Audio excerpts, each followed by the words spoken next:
The Peter Schiff Show. This morning we got the release of the October jobs report, and it followed the hurricane-related very weak report that we got in September. I mean, that time it actually was weather-related. Remember, they originally reported a decline of 33,000 jobs in September, and no one cared because it was all the hurricanes, and everybody was very optimistic. The consensus for October was 325,000 jobs. I was watching CNBC this morning. They were all trying to guess the jobs number. Everybody ended up being over. I think the highest guy was Rick Santelli, actually, was 401,000. But most guys were somewhere between 350 and 400,000. So everyone on CNBC was more optimistic than the consensus. And then the number came out at 261,000. Everybody went over. They all lost by the Price is Right rules. But, they did have an upward revision to the prior month. So they went from down 33,000 to up 18,000. Still a pretty weak number of up 18. And they had a revision upward to the prior month. So I guess if you throw in the two revisions, it was about what they were expecting. But maybe there were some expectations of revisions anyway. I'm really not sure. But beneath the surface, this is a weak report, even a lot weaker than the 261,000 jobs that were reported. Now, the unemployment rate fell to 4.1. That's a new low for this cycle, right? You have to go all the way back to the dot-com bubble to get an unemployment rate this low. Now, I don't know if Trump tweeted about it yet, but I'm sure he's going to talk about it, right? Oh, this is great. He's going to take credit for the drop in the unemployment rate. But the problem is the reason that the unemployment rate dropped was because so many people left the labor force. You got to be actively involved in the labor force to be considered unemployed, right? So if you leave the labor force, you're not unemployed. We had 968,000 people leaving the labor force in October. And of course, don't think this is like Puerto Rico, because Puerto Rico is not even included in these statistics. So, obviously, it would be a lot worse if we had to include all the people that can't work in Puerto Rico because there's no power, no electricity, no water, no internet, whatever. They have nothing, no cell phones. But forgetting about that, on the mainland, 968,000 people left the labor force. That was the third biggest monthly exodus ever. That caused the number of Americans currently exiled from the labor force to hit a new record high, 95,385,000. The labor force participation rate plunged back down to 62.7 from 63. Now, this is the exact same type of jobs numbers we were getting under Obama, right, where you'd have a falling unemployment rate because so many people were leaving the labor force or so many people were working part-time. And candidate Trump was extremely critical of this and talking about how the unemployment rate is the biggest con, the biggest fraud in history. Unemployment is 30, 40, 50%, whatever it was, right? The jobs are lousy, they're low paying, people are leaving the labor force. Exactly what is going on today, yet now everything is great. The unemployment rate is low and it's all thanks to me and I'm doing a great job. This is a weak number. In fact, look at average hourly earnings. They were supposed to rise by 0.2 and they were flat. And the only reason they were flat was because they rounded it up. Actually, average hourly earnings went down during the month of October. And this is not adjusted for inflation. These are just the earnings. So we know prices are going up. And so earnings actually went down in October. And now year over year, we have an increase of earnings of 2.4%. I'm pretty sure the cost of living is up by more than 2.4% year over year, regardless of what the CPI claims. So real wages are actually going down. People are earning less money than they were before. So this is a weak report. In fact, if you look at the type of jobs that we created, 40% of the jobs were in leisure and hospitality. That was the biggest category. These are some of the lowest paying jobs. That includes waiters and bartenders. And in fact, that was the biggest subcomponent of leisure and hospitality. I think better than 1/3, 1 out of 3 of all the jobs that were created in October were for waiters and bartenders. I mean, and probably most of these were part-time jobs. And I wonder what all these part-time waiters and bartenders were doing before they were tending bar and waiting tables. I mean, are they just picking up another gig, or did they have real jobs, better jobs in the past, and now they're settling for bartending?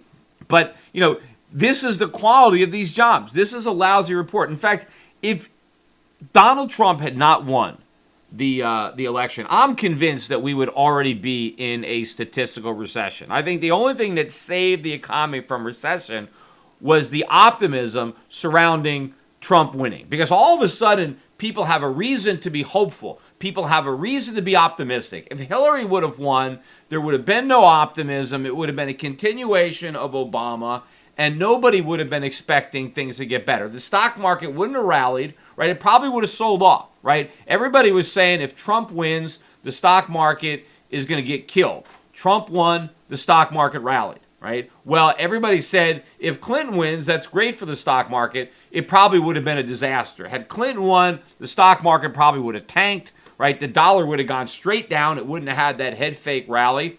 And gold prices would have gone up. I mean, it'd be a very different market environment today had Hillary Clinton won. But Donald Trump winning isn't changing anything. It's just changing the perception. It's changing expectations. You've got a bunch of optimism that's all going to turn out to be false. So the economy is going to go into recession. It's just going to get there later than it would have had Hillary Clinton won. We got the ISM non-manufacturing number out. That was a strong number today, right? It's a survey up over 60, one of the strongest numbers. But a lot of this reflects the expectations of the people who are being surveyed. So all these things, measures of confidence, consumer confidence, investor confidence, are all high. And now that people are talking about tax cuts, I mean, obviously some people are going to find out they're getting tax hikes, but the majority of Americans, right, are going to get a tax cut as a result of this plan, right? There are corporate tax cuts. The majority of corporations will probably see a tax cut, not a tax hike. So that tax cuts, that's also creating optimism. In fact, when the weaker than expected jobs numbers came out, when we saw that low hourly earning number, the big drop in labor force participation, we didn't even get a rally in gold. I mean, gold maybe $1 or $2. I mean, it was nothing.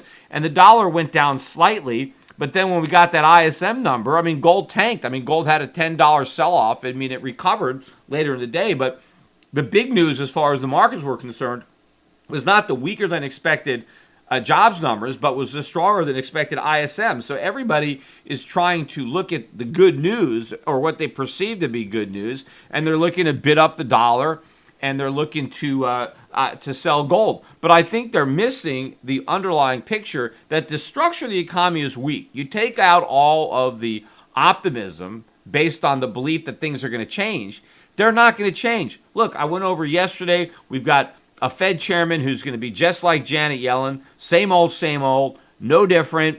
Yes, we're getting some tax cuts, but we're not fundamentally changing the way we tax. We're not having major tax reform that would really be pro-growth. We're just taking the existing structure and lowering the rates somewhat, and we're complicating it for some people, simplifying it for others. But overall, this is not a game changer. This is the same game.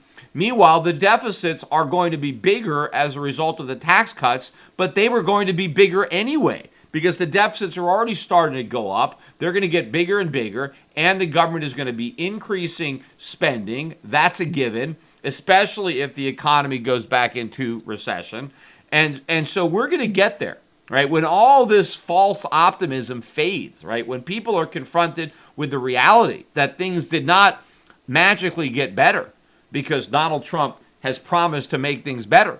Meanwhile, if people recognize that it's the same old, pumping up the stock market, cheerleading the stock market, ignoring the real economy, and just pointing to statistics that paint a rosier picture of what the real economy is, people are going to, lose hope. And that is going to be the real problem, especially if the recession doesn't start until later. I mean, if it starts, let's say, just as we're getting into the midterm elections next year. If the recession starts in the second half of 2018, that's going to be very, very bad for the Republicans trying to hold on to their majority in Congress. And, if Trump had a hard time getting anything substantive through Congress when the Republicans had the majority, obviously it's going to be even more difficult if they lose that majority. And then, of course, I've said many, many times, if the Democrats win the White House in 2020, because if the recession starts in 2018, believe me, we're not going to be out of it by 2020. It's going to be a much deeper recession than the Great Recession that we came out of in, 09, 010. And so there's no way Trump gets reelected if the voters are going to the polls during a recession, especially the same voters who voted for change. They believe Trump, and now nothing has changed. They're not going to fall for it again, right? And Trump is not going to be able to claim, well, just, elect me and I'm going to change everything. I'm going to drain the swamp. If he's still in the swamp, if the water level in the swamp has actually risen, then how is he going to promise to drain it again? I mean, the American public is not going to buy that twice in a row, and you're really going to set the stage for a left-winger. By the way, you have all these revelations coming out now, how the Democrats rigged the convention, and how they basically stole it away from Bernie Sanders. I mean, Bernie Sanders would have been the Democratic nominee had there not been so much corruption within the party. Now, had Sanders been the nominee, he might have actually beat Trump. I don't know. I mean, he would have given Trump a tighter race than Hillary Clinton. So he might be president if they had paid fair. But what that shows you is how left of center the Democratic Party has, in effect, moved. I mean, we have a very left-wing Democratic Party that a unapologetic socialist really should have won the nomination and may have won the White House and may, in fact, win the White House, or if not, Sanders himself. I forget how old the Byrne is. But somebody of his ilk, right, could easily rise to power and win that nomination in 2020. And so that is a big danger that this country goes hard left. And then so much for these permanent tax cuts that anybody wants to pretend are permanent. I mean, they're not permanent at all because they could very quickly be changed. We got the trade deficit out today. As always, nobody talks about the trade deficits. Just slightly bigger than expected, but $43.5 billion. That's a lot of red ink to rack up in 1 month. And of course, there's actually a lot more red ink than that. That's not the merchandise trade deficit. That's the unified deficit. Includes our surplus in services. But if you just look at flat out merchandise, there, we have a much bigger deficit. I was looking at a story. The Swiss National Bank now has $88 billion in U.S. stocks alone. Their portfolio is really jamming because, their number one holding is Apple, and Apple's up another 2.5% or so today to a new all-time record high. But if you look at their portfolio, their top 5 holdings are Apple, then Alphabet, which is Google, Microsoft, Facebook, and Amazon. Those are the top 5 holdings of the Swiss National Bank. And it also makes sense that those are some of the highest flying stocks in the U.S. market because the Swiss bank, they print Swiss francs for nothing. They create them out of thin air, and then they go and they buy up U.S. tech stocks. I mean, $88 billion, that's just their U.S. portfolio. That doesn't include the stocks that they own that are in other countries. There's only, about not even 8 million, 7.5 million people living in Switzerland, including little babies, right? So they basically have more than $10,000 of stock, U.S. stock, for every man, woman, and child living in Switzerland. That means a family of 4, the Swiss National Bank has got $40,000 worth of U.S. stocks. And their U.S. stock portfolio is only about 10% of their balance sheet. So the balance sheet is huge, right? That 10% of it is $88 billion. The Swiss National Bank has more stocks, U.S. stocks, for Swiss families than American families own. Right? The average American family doesn't have $40,000 in the stock market. Probably the average American family doesn't have anything in the stock market.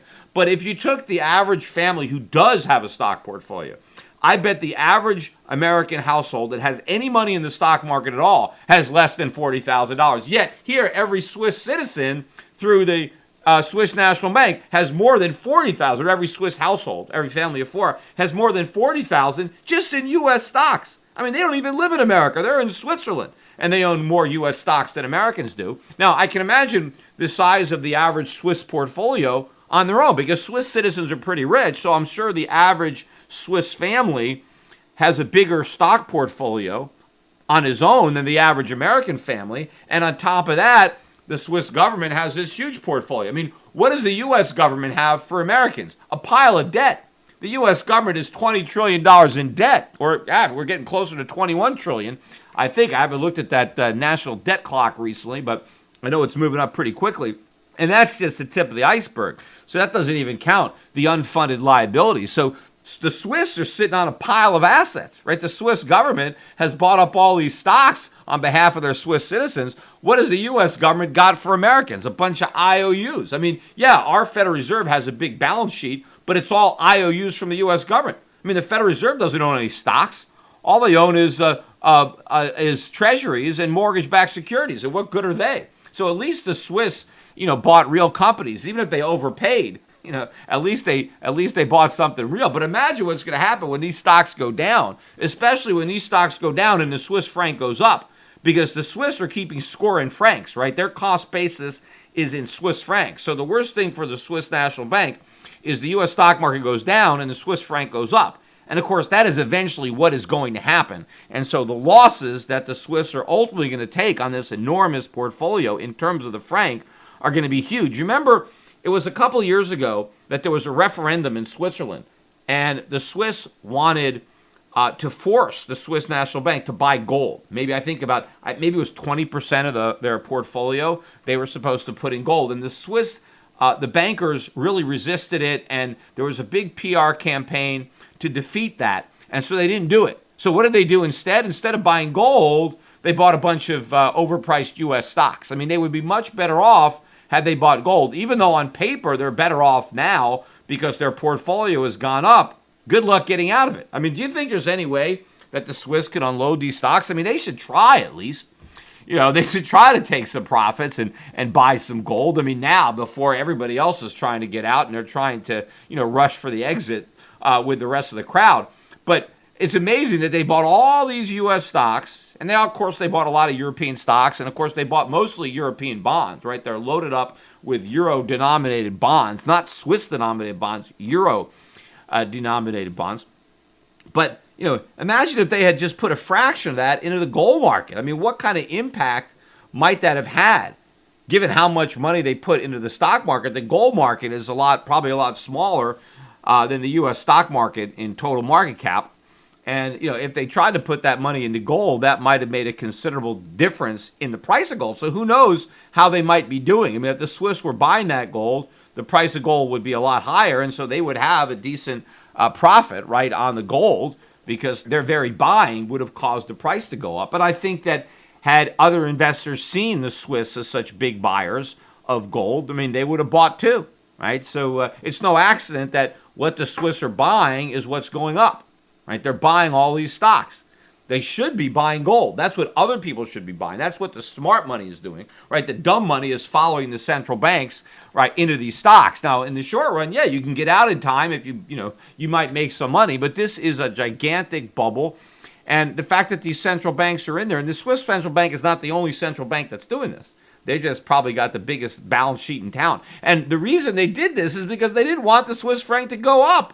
I mean, if they had allowed the Swiss franc to go up, the average Swiss family would be much richer, and they could take their, appreciated francs, and if they wanted to buy U.S. stocks on the cheap, they could have done it themselves. They didn't have to have the Swiss National Bank do it for them. That's what they should have done. They should have not printed all this money, let the Swiss franc gone up in value, and let the Swiss citizens decide what they wanted to do with their newfound wealth, with their increased purchasing power, instead of making a decision at the banking level to put all that into the U.S. stock market. Of course, I don't want to finish up the week without talking about Bitcoin, because another milestone this week, Bitcoin went through 7,000. As I'm recording this, we're above 7,300.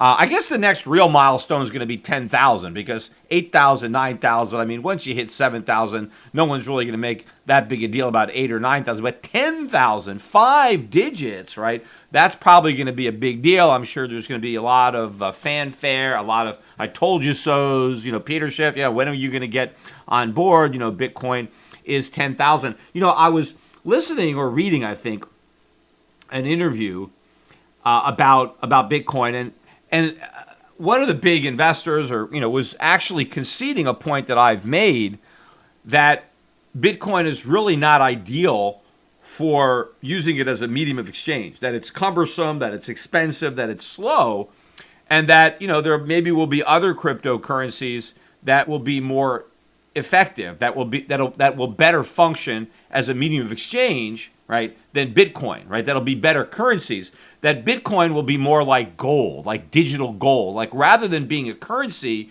it'll just be a store of value. It'll just be what people buy when they want to store their wealth, when they're worried about when they need a safe haven. People will just buy Bitcoin as digital gold. But then if they want to actually buy and sell stuff, they'll use something else. And I'm thinking, this is completely ridiculous because the whole theoretical purpose, right? The reason that Bitcoin was going to have all this value was going to be because it was going to circulate as money. It was going to be an alternative medium of exchange. It was going to be used by the common person around the world instead of euros or dollars or yen or some other crappy currency issued by some third world country. People were just going to use Bitcoin, and people were just going to hoard them, right, until the whole world adopted it, and then everybody was using it as currency. But now they're kind of giving up on that and say, well, forget about Bitcoin being used as a medium of exchange. It's just going to be held on to like gold because they'll say, look, no one's really using gold as money, so no one really has to use Bitcoin as money either. People are just going to hold on to it as a digital equivalent of gold, except it's not a digital equivalent of gold. It's a digital equivalent of nothing. I mean, if you're going to say that it's not going to function as a medium of exchange, if the sole purpose of Bitcoin is to hoard it, right, as some kind of store of value, and that there's going to be some other currencies that people are going to use as a medium of exchange, you've just negated the very premise of buying it in the first place, and that was the whole value prospect, that it was going to be, this alternative form of money. Now, I guess you could say, well, you can still give it to somebody else who wants to use it as a store of value, so I can transfer it. I wouldn't use it to buy a cup of coffee or a pack of chewing gum, but if I want to transfer a huge block of purchasing power, let's say a hedge fund wants to transfer $10 million worth of value to some other hedge fund, Bitcoin is a way to do it, right? Or some other organization, or if you have a lot of wealth and you want to move it around. But of course, the risk here is that what if it collapses? You can't say, just because Bitcoin is going up now, and again, I've said before, I don't know how big this bubble is going to get. I'm not that smart. No, I mean, there's no way to know. Does it stop at 10,000 or 20,000, or maybe it doesn't get to 10,000? Although with the momentum it has now, I wouldn't bet that it doesn't. But it can unravel very, very quickly. And I see a lot of people who are just refusing to admit that, and they're like changing their perspective in order to justify continuing the bubble. But you got more and more people coming in, more institutions are talking about it. These rumors were circulating around that Amazon, I saw that I read something about the fact that they reserved a couple of .com names that had to do with cryptocurrencies. But they reserved Amazon Bitcoin or something a couple of years ago and never did anything with it. So I doubt that it means anything if they reserved a couple of more names that are related to cryptos and have the word Amazon in it. It doesn't necessarily mean that they're actually doing anything. I think one of the things that's got people excited is the fact that the Merck said that they're going to launch a futures contract on Bitcoin by the end of the year. Right? That's going to allow people to trade Bitcoin futures, and they're going to cash settle. And interestingly enough, one of the reasons that a lot of people said, Bitcoin is better than gold, is they said, gold is manipulated because there's a futures contract and all these people are trading gold futures and they can easily manipulate it. They can short futures. And so we're going to buy Bitcoin because there's no way to manipulate that. Well, the minute there's a futures contract on Bitcoin, it's the exact same thing as gold, right? Because no one actually has to have the Bitcoin. They can just sell it. It cash settles. Now, the gold contracts actually physically settle. In theory, the people who are long gold can ask for delivery. But the people who buy Bitcoin futures can never ask for delivery of actual Bitcoin. So the whole thing is going to be a paper market. So if you were thinking that there was manipulation of the gold market because of a future contract that actually settled in gold, there could be even more manipulation of the Bitcoin market the minute they start trading a futures contract that doesn't even settle in Bitcoin, that settles in cash. So people, you could sell as many of them as you want, and it's all pure gambling. So a lot of people are excited that this is going to be a positive for Bitcoin. We'll see, because yes, it makes it easier for people to lever up and bet on Bitcoin, but it also makes it a lot easier for people to lever up and bet against it. It's now going to make it a lot easier for anybody who wants to short Bitcoin to short it. So it is a two-way street. Now, by the way, I read another article on the collapse of the gold market, and it was looking at sales at the U.S. Mint of American Eagles, and they're down like 87% since last year. And I've been talking about that because, sales at Schiff Gold had gone down, but actually not as much as that. I mean, we're actually gaining market share in a shrinking market. A lot of our competitors are really hurting. I mean, I expect actually a lot of U.S. gold companies to be going out of business over the next year because they can't survive. The margins are very thin and the sales have collapsed. Now, this article blamed Bitcoin, said that the reason that you have this big drop is because people are buying Bitcoin instead of gold, that, Bitcoin has stolen gold's thunder, certainly with millennials.